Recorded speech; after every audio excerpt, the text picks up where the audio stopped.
El último hombre. Por Mary Shelley. Volumen 2. Capítulo 1. Durante nuestro viaje, cuando en las noches serenas conversábamos en cubierta, observando el vaivén de las olas y el cielo mudable, descubrí el cambio absoluto que los desastres de Raymond habían operado en la mente de mi hermana.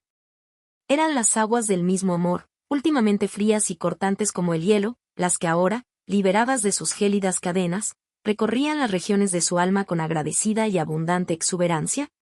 Perdita no creía que estuviera muerto, pero sabía que se encontraba en peligro, y la esperanza de contribuir a su liberación y la idea de aliviar con ternura los males que pudieran haberle sobrevenido, elevaban y aportaban armonía a las anteriores estridencias de su ser.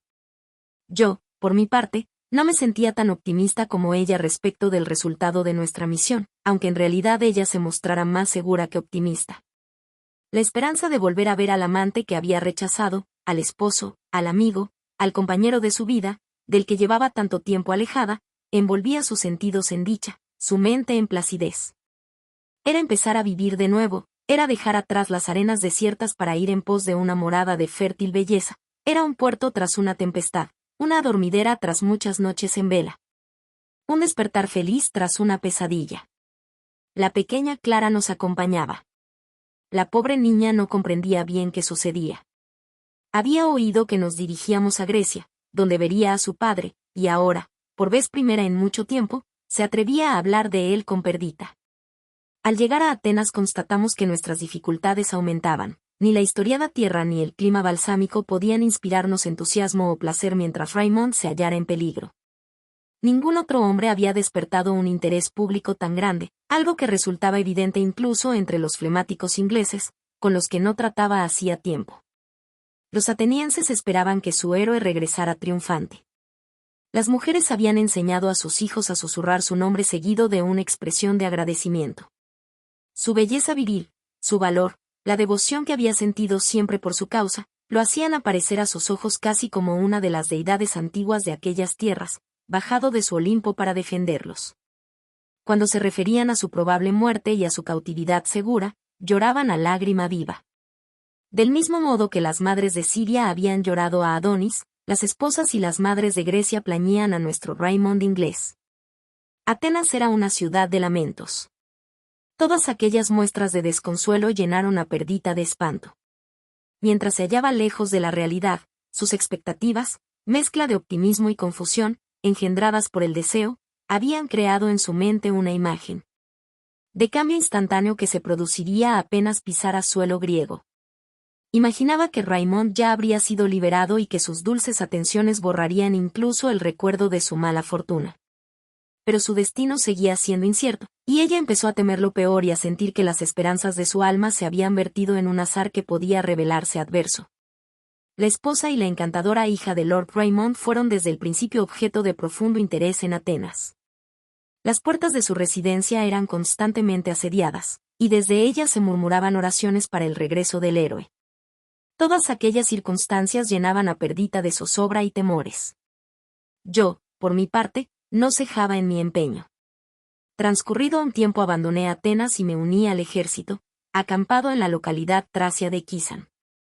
Mediante sobornos, amenazas e intrigas, no tardé en descubrir que Raymond estaba vivo y que, como prisionero, sufría los rigores de un encierro severo y era sometido a toda clase de crueldades. A partir de ese momento pusimos en marcha todos los mecanismos de la política y el dinero para redimirlo de su infortunio.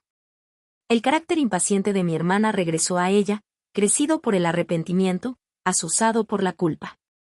La perfección del clima primaveral en Grecia no hacía sino potenciar la tortura de sus sensaciones.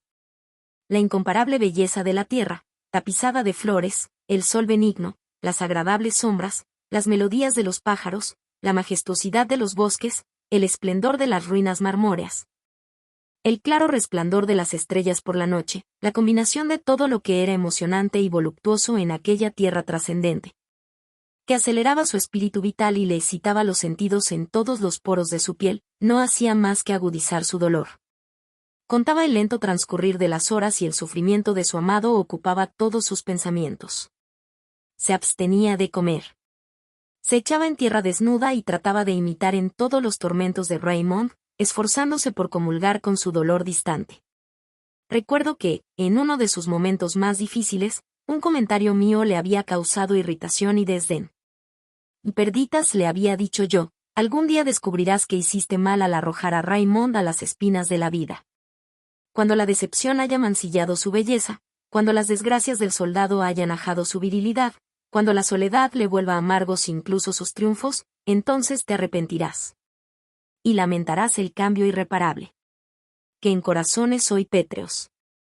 Moverá al fenecido remordimiento del amor. Aquel agudo, remordimiento del amor, desgarraba ahora su corazón.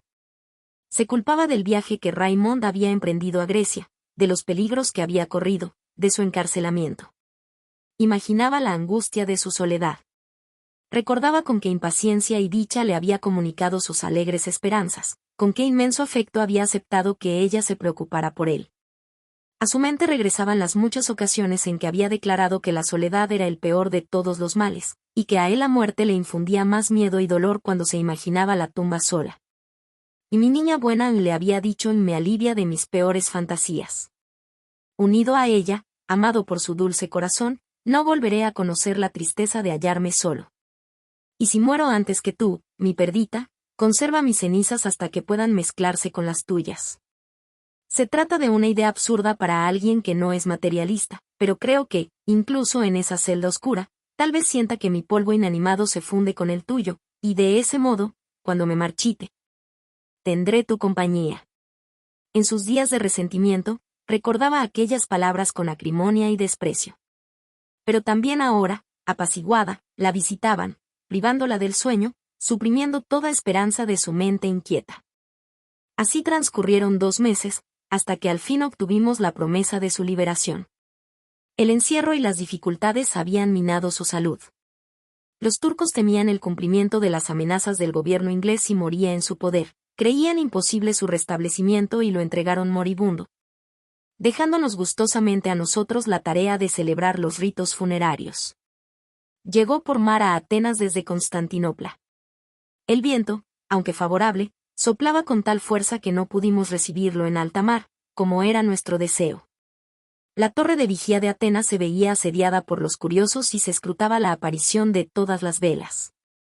Hasta que el primer día de mayo apareció en lontananza la gallarda fragata, cargada con un tesoro más preciado que todas las riquezas que, traídas de México, engullía el Pacífico, o que las que surcaban sus tranquilas aguas para enriquecer la corona de España.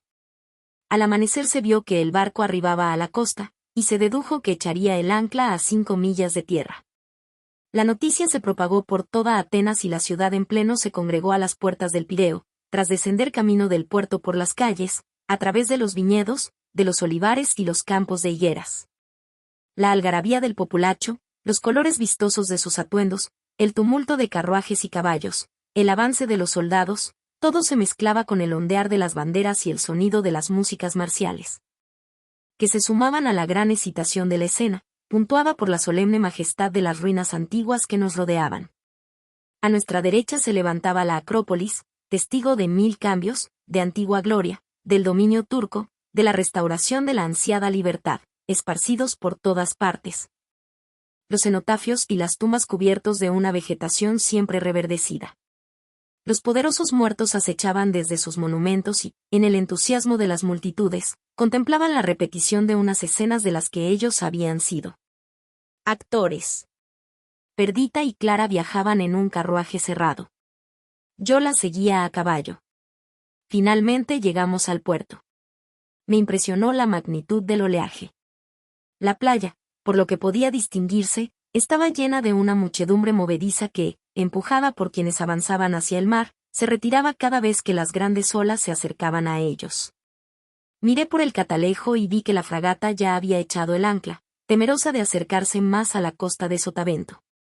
Bajaron un bote y vi con aprensión que Raymond era incapaz de descender solo por el casco del buque y que tenían que bajarlo sentado en una silla y envuelto en mantos. Desmonté y pedí a unos marineros que remaban por el puerto que me llevaran. En ese mismo instante Perdita descendió de su carruaje y me agarró del brazo. «Llévame contigo», exclamó, temblorosa y pálida. Clara se abrazaba con fuerza a ella. «No debes ir». el mar está muy agitado. Muy pronto estará aquí. ¿No ves un ave? La barca de remos que había mandado acercarse ya había atracado. Sin darme tiempo a detenerla, ayudada por los marineros, mi hermana montó en ella. Clara siguió a su madre y mientras abandonábamos el resguardado muelle, un grito unánime se alzó desde la multitud.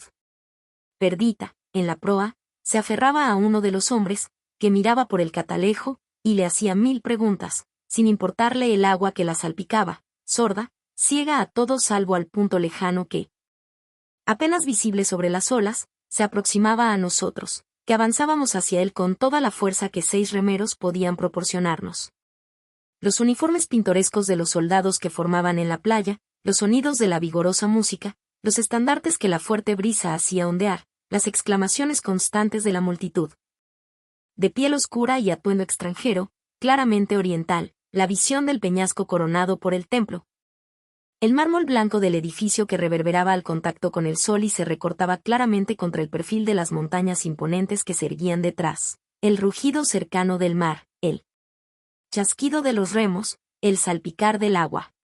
Todo envolvía mi alma en un delirio jamás sentido, ni imaginado siquiera en el curso de una vida común. Tembloroso, no podía mirar ya por el catalejo con el que había seguido los movimientos de la tripulación desde que el bote de la fragata entró en contacto con el mar. Nos acercábamos deprisa y no tardamos en distinguir a simple vista las formas de los tripulantes y en saber cuántos eran. Su tamaño crecía por momentos, y el golpear de sus remos contra el mar empezaba a resultarnos audible. Al fin veía la forma lánguida de mi amigo que, al ver que nos aproximábamos, trató de incorporarse. Las preguntas de Perdita habían cesado. Agarrándome del brazo, jadeando, la intensidad misma de su emoción le impedía el llanto. Nuestro bote se aborló al otro. En un último esfuerzo, mi hermana hizo acopio de todo su tesón, pasó de una barca a la otra y entonces, ahogando un grito, se abalanzó sobre Raymond, se hincó de rodillas a su lado y, pegando los labios a la mano que buscaba, el rostro cubierto por su larga cabellera, se abandonó a las lágrimas.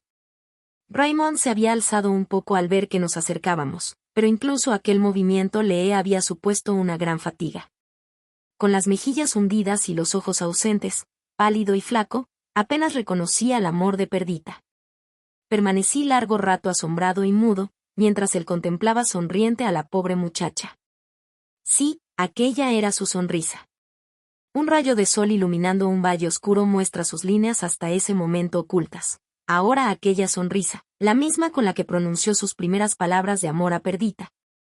La misma con la que había aceptado el protectorado, asomándose a su demacrado semblante, me hizo saber en lo más profundo de mi corazón, que se trataba de Raymond. Me alargó la otra mano, y en su muñeca desnuda distinguí las marcas de unas manillas. Oí los sollozos de mi hermana y pensé en la suerte de las mujeres, que pueden llorar, y que con caricias apasionadas se libran del peso de sus emociones, mientras que al hombre le frenan el pudor y la compostura natural. Habría dejado brotar las palabras de la infancia, lo habría apretado contra mi pecho, me habría llevado su mano a los labios, habría llorado, sí, abrazándome a él, mi corazón, desbordado, me oprimía la garganta. No podía controlar el torrente de mis lágrimas que, rebelándose contra mí, se agolpaban en mis ojos, de modo que me volví y las vertí sobre el mar. Cada vez brotaban con más fuerza, y sin embargo mi vergüenza menguó cuando constaté que aquellos curtidos marineros también se habían emocionado y que los ojos de Raymond eran los únicos que permanecían secos. Yacía en esa calma bendita que siempre procura la convalecencia, y disfrutaba de la serena tranquilidad que le daban la libertad recobrada y el encuentro con la mujer a la que adoraba. Perdita, al fin, controló su arrebato de pasión y se puso en pie. Buscó con la mirada a Clara que, asustada, sin reconocer a su padre, ignorada por nosotros, se había acurrucado en el otro extremo del bote. Acudió a la llamada de su madre, que se la presentó a Raymond. Sus primeras palabras fueron: «Amado, abraza a nuestra hija». «Ven aquí, querida mía», dijo su padre. «¿No me conoces?». La pequeña reconoció su voz, y se arrojó en sus brazos algo pudorosa, pero con incontrolable emoción. Percibiendo la debilidad de Raymond, yo temía que la multitud que le aguardaba en tierra pudiera desbordarse. Pero su cambio de aspecto dejó sin habla a todo el mundo. A nuestra llegada la música cesó y los vítores se interrumpieron al punto. Los soldados habían liberado un espacio en el que dispusieron un carruaje. Condujeron hasta él a Raymond. Perdita y Clara se montaron con él y sus escoltas lo rodearon. Un murmullo sordo, como el de las olas cercanas, recorrió la muchedumbre, que se echaba hacia atrás para abrirle paso, temerosa de lastimar con sus vítores a aquel a quien había acudido a dar la bienvenida. Y se limitaba a inclinar la cabeza al paso del carruaje, que avanzaba despacio por el camino del Pireo, dejando atrás templos antiguos y tumbas heroicas bajo el empinado peñasco de la ciudadela. El rumor de las olas quedó atrás, pero el de la multitud seguía a intervalos, amortiguado, sordo. Y aunque en la ciudad las casas, las iglesias y los edificios públicos estaban decorados con pendones y estandartes. Aunque la soldadesca formaba en las calles y los habitantes se congregaban por millares para gritarle su bienvenida, el mismo silencio solemne se mantenía, los soldados le presentaban armas, los estandartes a media asta.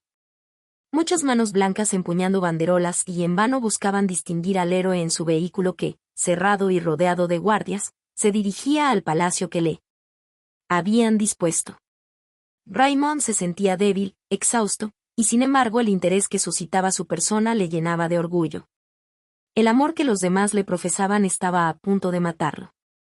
Cierto que el pueblo se refrenaba, pero el rumor y el bullicio de la muchedumbre congregada alrededor de palacio, sumados al estrépito de los fuegos de artificio, a los frecuentes disparos de las armas, al repicar de los cascos de los caballos, de cuya efervescencia era él la causa, dificultaban su recuperación.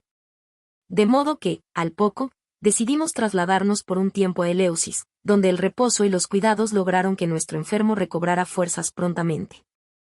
Las atenciones que le prodigaba Perdita eran la primera causa de su rápido restablecimiento. Pero la segunda era sin duda la felicidad que sentía por el afecto y la buena voluntad que le profesaban los griegos.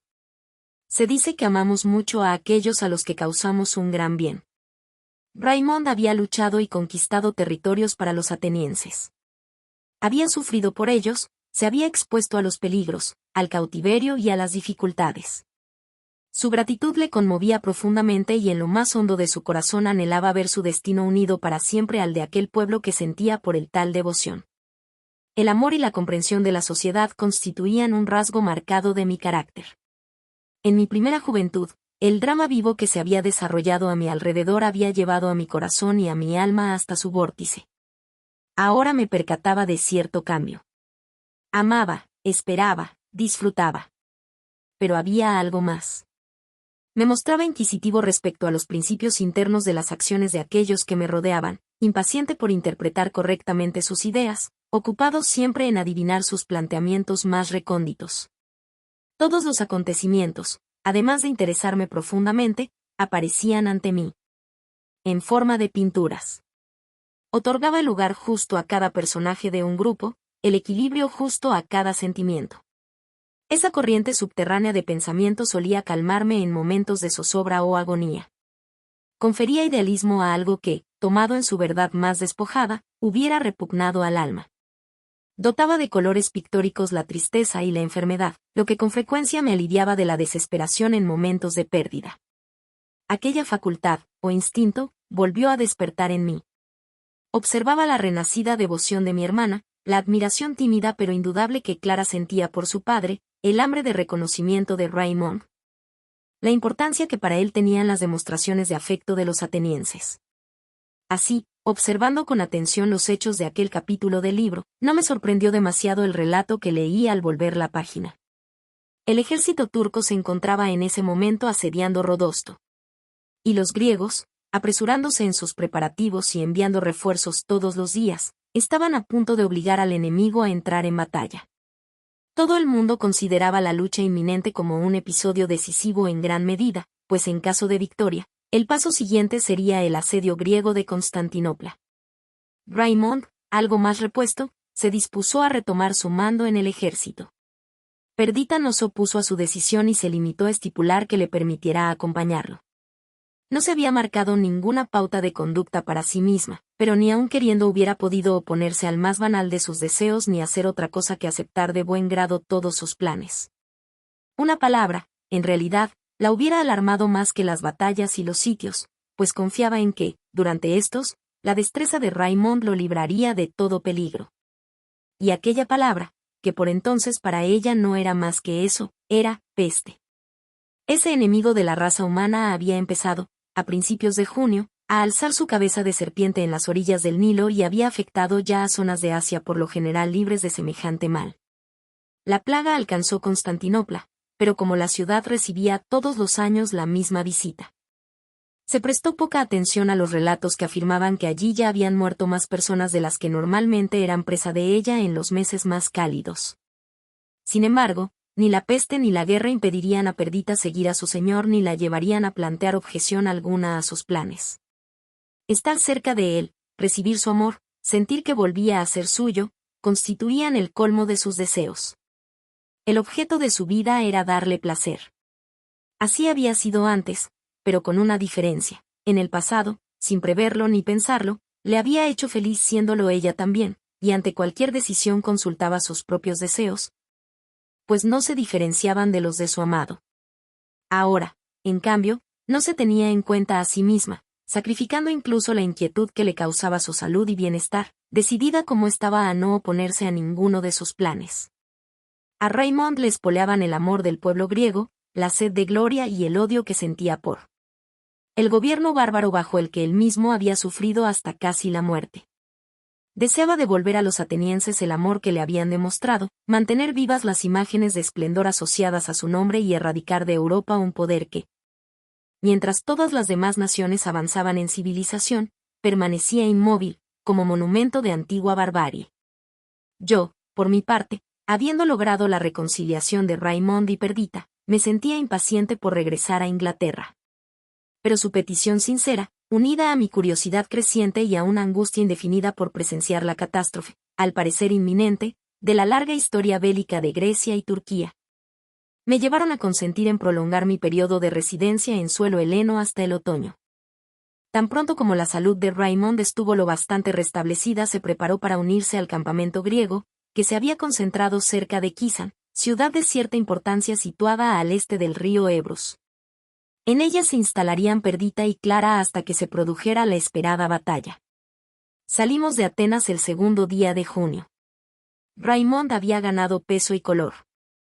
Si bien yo ya no veía el brillo lozano de la juventud en su rostro maduro, si bien las preocupaciones habían surcado su frente, y en el campo de su belleza profundas trincheras cavado, si bien en su pelo, ligeramente teñido de gris, y en su mirada, serena incluso en la impaciencia, se leían los años y los sufrimientos vividos, había no obstante algo conmovedor en alguien que, recientemente arrebatado de las garras de la muerte, reemprendía su carrera negándose a doblegarse a la enfermedad y al desastre.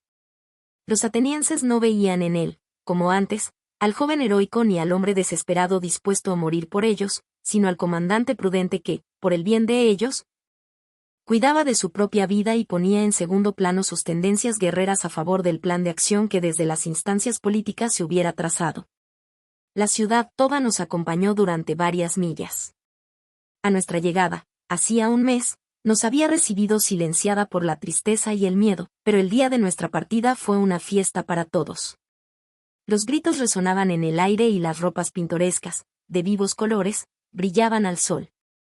Los gestos expresivos y las palabras rápidas de los lugareños se correspondían con su aspecto indómito. Raymond estaba en boca de todos, era la esperanza de toda esposa, madre o prometida cuyo esposo, hijo o novio, integrado en el ejército griego, debía ser conducido por él a la victoria. A pesar del azaroso objeto de nuestro viaje, mientras recorríamos los valles y las colinas de aquel país divino, constatábamos que los intereses románticos eran muchos. Raymond se sentía inspirado por las intensas sensaciones suscitadas por su salud recobrada. Se daba cuenta de que, al ser general de los atenienses, ocupaba un cargo digno de su ambición, y que en su esperanza de tomar Constantinopla participaba en un acontecimiento que resultaría trascendental durante siglos, una hazaña inigualada en los anales del hombre, cuando una ciudad de tan grandes resonancias históricas, la belleza de cuya ubicación era la maravilla del mundo, y que durante muchos cientos de años había sido plaza fuerte de los musulmanes, fuera liberada de la esclavitud y la barbarie y devuelta a un pueblo ilustre por su genio, su civilización y su espíritu de libertad. Perdita reposaba en su recobrada compañía, en su amor, en sus esperanzas y su fama, como un sibarita sobre su lujoso triclinio. Todos sus pensamientos eran compartidos, todas sus emociones se impregnaban de un elemento coincidente y balsámico. Llegamos a Kisa el 7º día de julio. Durante el trayecto el tiempo había sido benigno. Todos los días, antes del amanecer abandonábamos el campamento nocturno y veíamos retirarse las sombras de valles y colinas y acercarse el esplendor dorado del sol. Los soldados que nos acompañaban saludaban con la vivacidad propia de su país la visión de las bellezas naturales. La salida del astro del día se recibía con cantos triunfantes, mientras las aves, con sus trinos, completaban los intervalos de la música. A mediodía plantábamos las tiendas en algún valle sombreado o bajo el palio de algún bosque encajonado entre montañas, en el que algún riachuelo, conversando con los guijarros, nos inducía al sueño reparador. Nuestro avance vespertino, más pausado, resultaba sin embargo más agradable que el de la mañana, cuando los ánimos se hallaban más exaltados. Si la banda de música tocaba, instintivamente escogía piezas de más moderada pasión, al adiós del amor. Al lamento de la ausencia seguía algún himno solemne que armonizaba con la encantadora serenidad del atardecer y elevaba el alma hacia ideas nobles y religiosas. A menudo, no obstante, todo sonido quedaba en suspenso para que pudiéramos deleitarnos con el canto del ruiseñor. Mientras las luciérnagas danzaban con su brillo y el suave lamento del asciolo anunciaba buen tiempo a los viajeros. ¿Cruzábamos un valle? Suaves sombras nos engullían y las peñas se teñían de hermosos colores. Si atravesábamos una montaña, Grecia, mapa viviente, se extendía abajo, sus célebres pináculos rasgando el éter, sus ríos tejiendo con hilo de plata la tierra fértil. Casi temerosos de respirar, nosotros, viajeros ingleses, contemplábamos con éxtasis ese paisaje espléndido, tan distinto a los tonos sobrios y a las gracias melancólicas de nuestra tierra natal. Cuando abandonamos Macedonia, las fértiles llanuras de Tracia nos depararon menos bellezas, aunque el viaje siguió resultando interesante. Una avanzadilla informaba de nuestra llegada y las gentes campesinas no tardaban en ponerse en marcha para hacer los honores a Lord Raymond. Las aldeas se adornaban con arcos triunfales tapizados de verdor de día e iluminados con antorchas al ponerse el sol. De las ventanas pendían tapices y el suelo aparecía salpicado de flores. El nombre de Raymond se unía al de Grecia y ambos resonaban en los vítores de los paisanos griegos. Cuando llegamos a Kisa nos informaron de que, al conocer el avance de Lord Raymond y de su destacamento, el ejército turco se había retirado de Rodosto, pero que una vez allí, y tras pedir refuerzos, había desandado sus pasos. Entretanto Argirópilo, el comandante en jefe de los griegos, se había adelantado y se encontraba entre los turcos y Rodosto. Se decía que la batalla era inevitable. Perdita y su hija debían quedarse en Kisan. Raymond me preguntó si yo quería acompañarlos. Por los montes de Cumbria exclamé, por el vagabundo y el cazador furtivo que hay en mí, me quedaré a tu lado y alzaré mi espada por la causa griega, y me recibirán victorioso a tu lado. Toda la llanura, desde Kisan hasta Rodosto, una distancia de 16 millas que era un hervidero en que a las tropas se sumaba la gran cantidad de personas que se trasladaban con el campamento. Todo el mundo se movía ante la inminencia de la batalla. Pequeñas guarniciones llegaban desde varias ciudades y plazas fuertes y se incorporaban al ejército principal. Nos cruzábamos con carros de equipajes, y con muchas mujeres de todo rango que regresaban a Feri o a Kisan para aguardar allí la llegada del día esperado. Cuando llegamos a Rodosto descubrimos que el campo había sido tomado, y el plan de batalla trazado.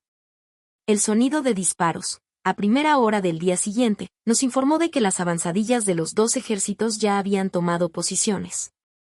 Se inició entonces el avance ordenado de los regimientos, sus estandartes ondeando al viento, al son de las bandas de música. Plantaron los cañones sobre una especie de túmulos, únicas elevaciones en esa tierra llana, y formaron en columna y en ángulo recto, mientras los pioneros levantaban pequeños montículos para su protección. Así que esos eran los preparativos para la batalla, y no solo los preparativos, sino la batalla misma, tan distinta a todo lo que mi imaginación había recreado. Leemos sobre falanges y manípulos en la historia griega y romana, imaginamos un lugar, plano como una mesa, y unos soldados pequeños como piezas de ajedrez. E iniciamos la partida de un modo en que hasta el más ignorante es capaz de descubrir ciencia y orden en la disposición de las fuerzas. Cuando me encontré con la realidad y vi a los regimientos desfilar hacia nuestra izquierda, perdiéndose de vista, Comprobé la distancia que mediaba entre los batallones y me fijé en que apenas unas tropas seguían lo bastante cerca de mí como para poder observar sus movimientos. Renuncié a todo intento de comprensión.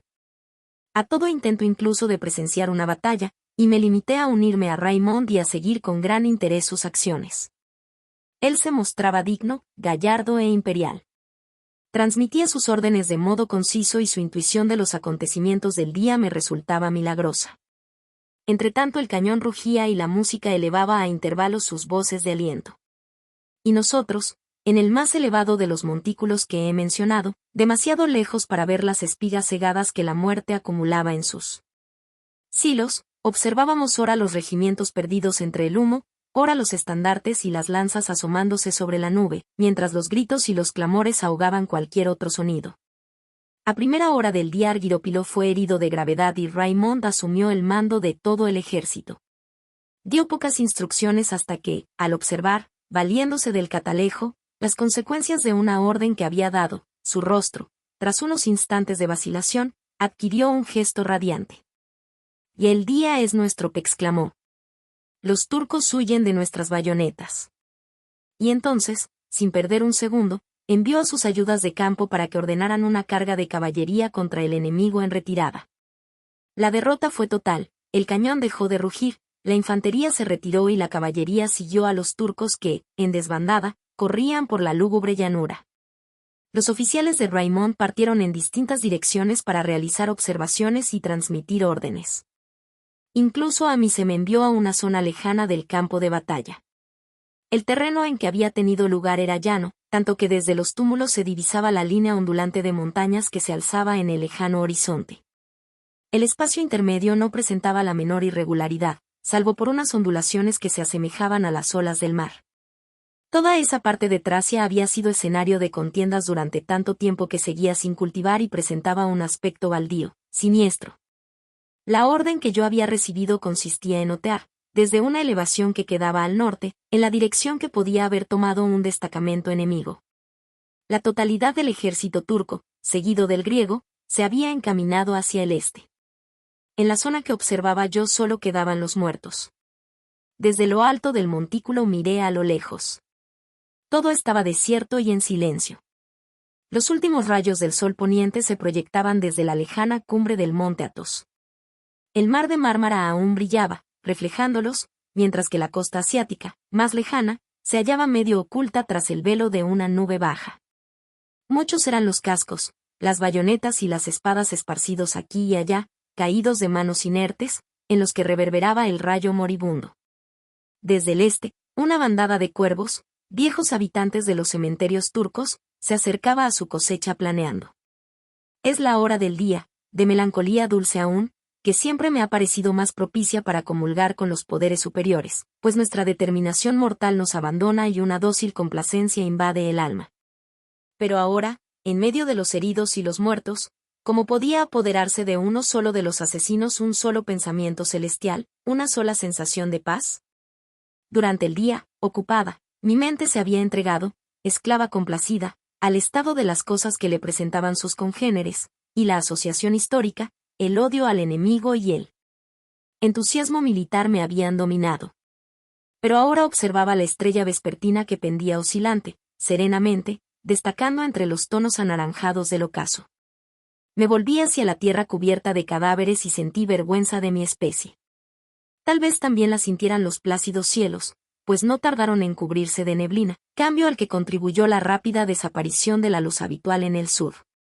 Unas nubes densas se aproximaban desde el este y sus bordes oscuros se iluminaban con relámpagos rojos y turbulentos. Se levantó un viento que agitaba las ropas de los muertos y que se enfriaba al pasar sobre sus gélidos perfiles. La oscuridad se apoderaba de todo, apenas distinguía ya los objetos que me rodeaban. Abandoné mi puesto elevado y, con cierta dificultad, avancé a caballo tratando de no pisar a los cadáveres. De pronto oí un grito desgarrado. Una forma pareció alzarse de la tierra, avanzó rápidamente hacia mí y se hundió una vez más en el suelo, más cerca de donde me hallaba. Todo sucedió tan deprisa que me costó tirar de las riendas del caballo para que se detuviera y no pisara al ser que yacía allí postrado. Las ropas de aquella persona eran las de un soldado, pero el cuello desnudo y los brazos, así como los gritos continuos, revelaban que se trataba de una mujer disfrazada. Desmonté para ayudarla mientras ella, entre lamentos, la mano en un costado, resistía mi intento de levantarla. Con las prisas del momento había olvidado que me hallaba en Grecia, y en mi lengua natal traté de aliviar sus sufrimientos. Entre terribles gritos de dolor, la agonizante Evadne, pues se trataba de ella, reconoció la lengua de su amado. El dolor y la fiebre causados por la herida habían hecho mella en su cordura, y sus exclamaciones y débiles intentos de escapar me movían a la compasión. En su delirio desbocado pronunció el nombre de Raymond y me acusó de impedirle reunirse con él, mientras los turcos, con sus temibles instrumentos de tortura, estaban a punto de quitarle la vida. Y entonces, de nuevo, se lamentó tristemente de su sino, de que una mujer, con corazón y sensibilidad femeninas, se hubiera visto arrastrada por un amor desesperado y unas esperanzas vanas a tomar las armas y a padecer unas privaciones masculinas superiores a sus fuerzas, a entregarse al trabajo y al dolor. Mientras balbuceaba, su mano seca y caliente se aferraba a la mía y su frente y sus labios ardían, encendidos por el fuego que la consumía. Las fuerzas le fallaban por momentos. La levanté del suelo, su cuerpo desgarrado colgaba casi inerte entre mis brazos, y apoyó su cara hundiéndola en mi pecho. Con voz sepulcral murmuró: «Que este es el fin del amor». Pero no es el fin. El delirio le dio fuerzas para elevar un brazo en dirección al cielo, allí está el fin. Ahí volvemos a vernos. Muchas muertes en vida he sufrido por ti, oh Raymond, y ahora expiro, convertida en tu víctima. Con mi muerte te poseo. Mira. Los instrumentos de la guerra, el fuego y la peste son mis servidores. Me atreví y los vencí a todos. Hasta ahora. Me he vendido a la muerte con la sola condición de que tú me siguieras. Fuego, guerra y peste unidos para tu destrucción. Oh, Raymond, no estarás a salvo. Con el corazón en un puño yo escuchaba los vaivenes de su delirio. Con varios mantos improvisé un lecho para ella. Su cólera remitió. La frente, perlada de sudoroso rocío, se sumaba a la palidez de la muerte, que se había abierto paso tras el rubor febril. La tumbé sobre los mantos. Ella seguía balbuciendo sobre su rápido encuentro con su amado en la tumba, sobre su muerte inminente. A veces declaraba solemne que mandaran llamarlo. Otras veces se lamentaba del triste futuro que le aguardaba. Su voz se debilitaba por momentos, sus palabras se interrumpían. Al poco le sobrevinieron unas convulsiones y relajó los músculos. Las extremidades perdieron fuerza, suspiró profundamente una vez y la vida abandonó su cuerpo. La alejé de la proximidad de los demás muertos. Envuelta en mantos, la deposité debajo de un árbol. Volví a contemplar su rostro alterado. La última vez que la había visto tenía 18 años, hermosa como la visión de un poeta y espléndida como una sultana oriental.